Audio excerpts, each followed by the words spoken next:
The South Fork of the Salmon River is one of the crown jewels of Idaho's world-class whitewater. I've been fortunate to row this river several times, including back-to-back laps this summer. It's a beautiful multi-day trip with a bunch of great whitewater. This first big rapid is called Devil's Creek. It's a long technical boulder garden with a couple different routes possible.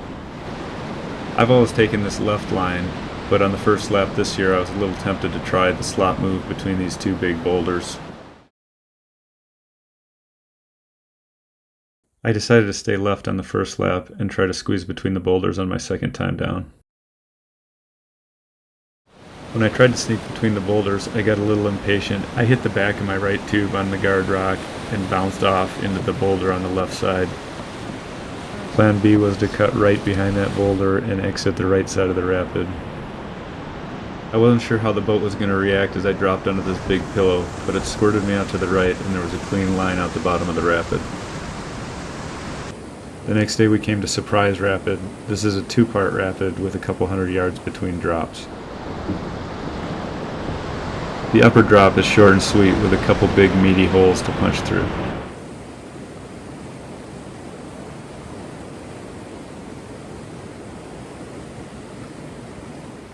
The second drop is another long boulder garden that I typically run left of center.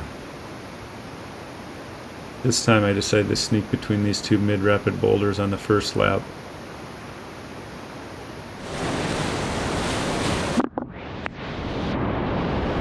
I was pretty pleased to make it through there, and I was working my way back to the left to exit the rapid in the same place that Josh was lining up.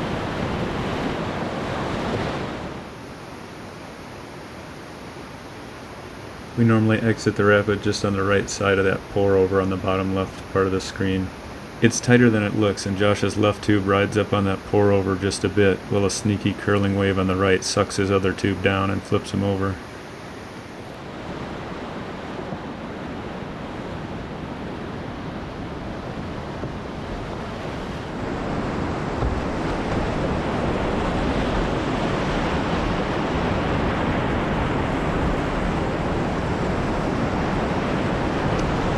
There's another big rapid just downstream at the next bend, so we gotta work quickly to get everything corralled.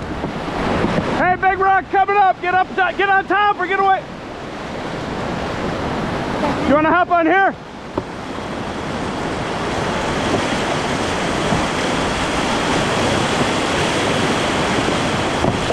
Let go of the boat, of your boat.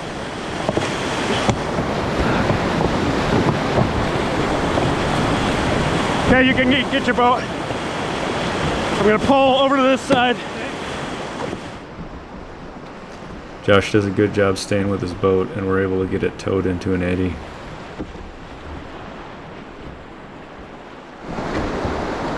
Hey, if you get to shore, I can push your boat over.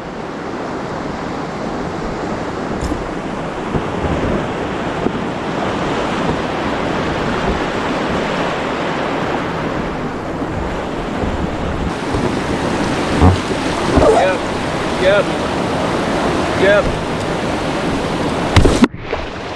Boom. On the next lap, I almost took a swim in Surprise Rapid when I tried to sneak between those boulders again and came in a little too sideways.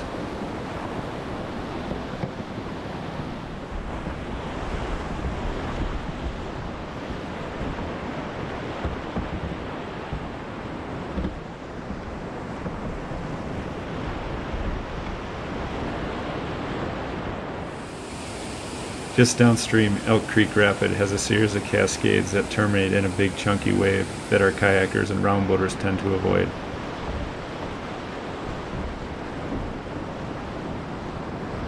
I've had fun punching the meat in my cat though.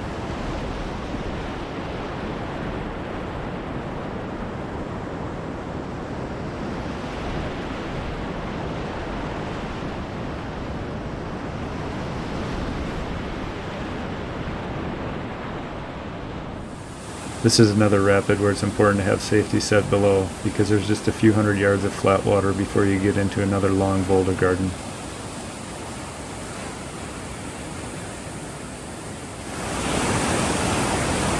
Josh is set up to run the same line down the middle of the falls, but when he hits the wave at the bottom, the front of his tube flexes up and he stalls out.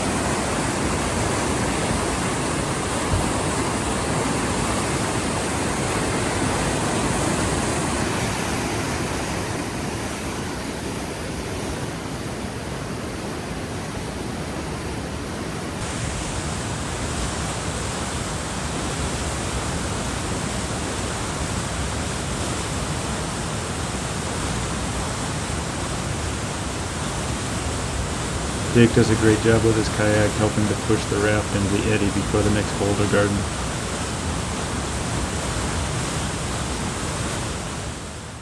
After that set of back-to-back-to-back big rapids, there's a little bit of a reprieve before Hadinger Rapid, which is one of the trickier rapids on the run for a rafter. At first glance, Hadinger Rapid looks pretty simple. There's 3 chutes between the boulders lined up like croquet wickets down the middle of the rapid. The current of the rapid's going pretty much in a straight line, but it's moving really fast and the slots don't quite line up. You need to move a few feet left after the entrance boulder, but you don't have much time to do it, and if you don't get over to the left, you'll bounce off of the right side of the second slot, which pushes you left into the pin rock at the bottom of the rapid. This rapid has caused some trouble in past years, particularly for people doing their first descent. Get back on it! Get back on it! Yeah! Swimmer! Swimmer!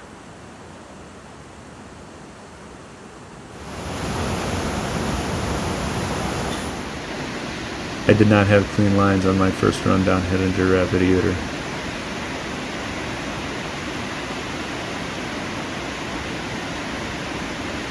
Fortunately, on my first run, the water was a little higher and I escaped without pinning my boat.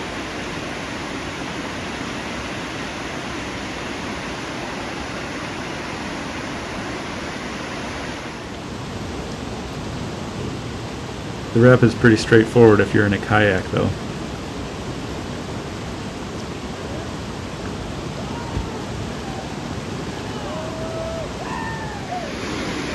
The trip lead last year showed all of us younger guys how it's done by intentionally bumping the nose of his boat on the right side of the entrance slot. The bump spins the boat and lets you move just a little bit left to line up for that second slot.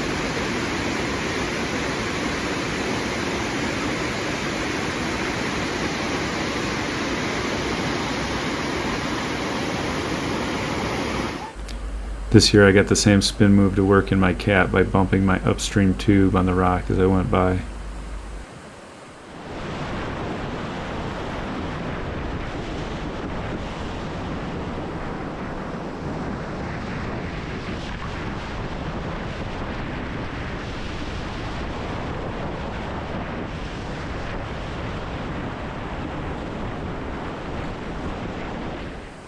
Josh had a nice clean run with the same maneuver.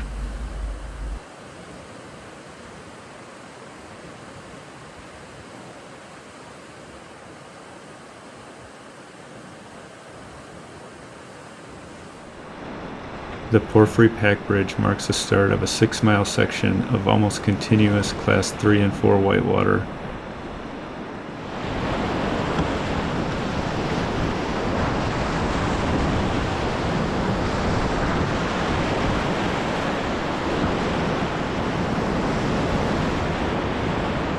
At higher water levels, Greyhound is one of the biggest rapids on the run, with a river-wide ledge creating a wave big enough to surf a Greyhound bus.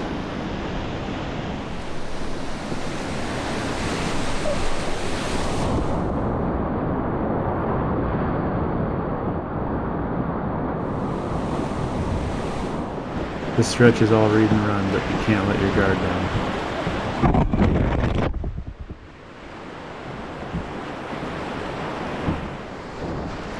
The Fall Creek series of rapids is an appropriate finale for the amazing whitewater on the South Fork of the Salmon. Fall Creek 1 can kind of seem just like an extension of the Class 4 boogie water you've been rowing through for the last several miles, but the 2 big holes on the bottom right are your indication that it's time to pull over to scout Fall Creek 2. Fall Creek 2 can be scouted from either the river left or river right side. The sheep were using the river right scout today.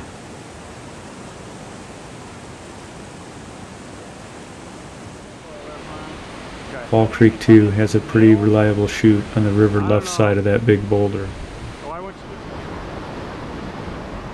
The drop on river right looks like fun, but it proved to be a little sticky last year, so most of the group is going to run the river left side.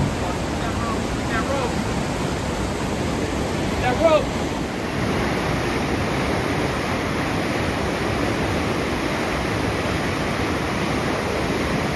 After most of our boats had run the left side and were set up down below for safety, I decided to give the right side a try.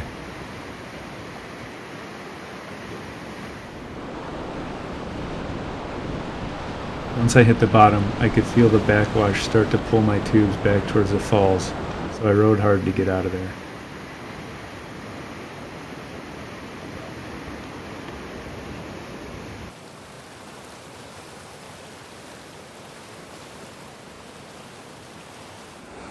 Fall Creek 3 is the last major rapid on this run, and it's a big one. In the middle of the rapid, a long straight drop accelerates the water before it slams against a cliff on the left side of the river. The entrance is a tight slot between two boulders guarded by a sweeper log.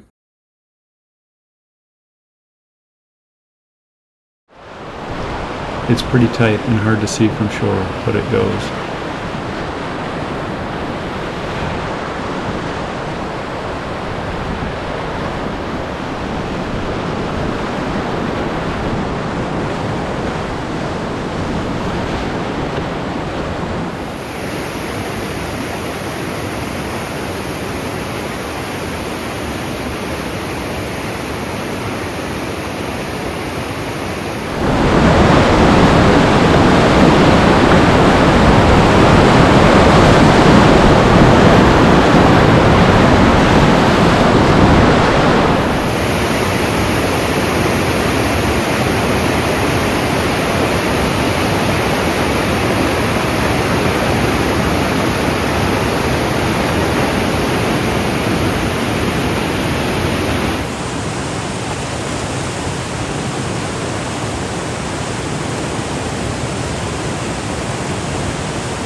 Thanks for watching. I hope you enjoyed the video, and I'd love to hear from you down in the comments section.